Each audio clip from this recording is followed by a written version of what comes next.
ஏன் ராஜா ரொம்ப அமைதியாகவே இருக்காங்க, சரியா பேசக்கூட மாட்றாங்க? அவனா அவன் நல்லா பேசுவான்டா. அவன் பேசி ஊரே வித்துருவான். கல்யாணம் ஆயிடுச்சுல, அதான் அடங்கிட்டான். கல்யாணம் ஆகிறதுக்கு முன்ன என் பிள்ளை ராஜா மாதிரி கெத்தா இருந்தான் தெரியுமா?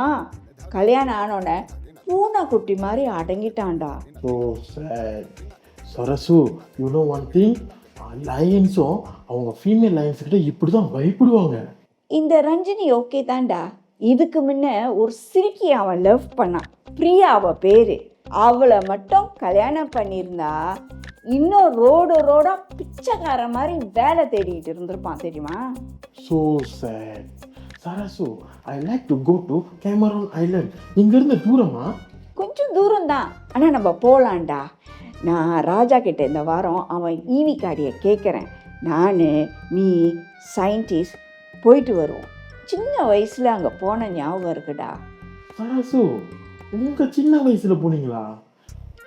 இன்னும் ஆல்மோஸ்ட் 40 to 50 இயர்ஸ் இருக்குமா? என்னடா என்னை பார்க்குறதுக்கு அவ்வளோ வயசான மாதிரி தெரியுதா? ஒரு 15 வருஷத்துக்கு முன்ன பற்றி பேசுகிறேன், நீ 40-50 வருஷம்னு சொல்கிற.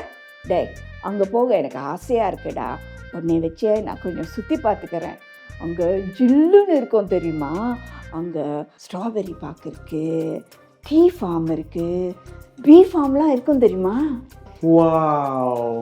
Sarasu, you know one thing, ஆப்பிரிக்காவில் எங்களுக்கு கொக்கோ ஃபார்ம் இருக்கு. கொக்கோவா? Cocoa, chocolate farm. ஓ, சாக்லேட்டா? யா. உன் சமையல் அறையில் நான் உப்பா சர்க்கரையா சரசே?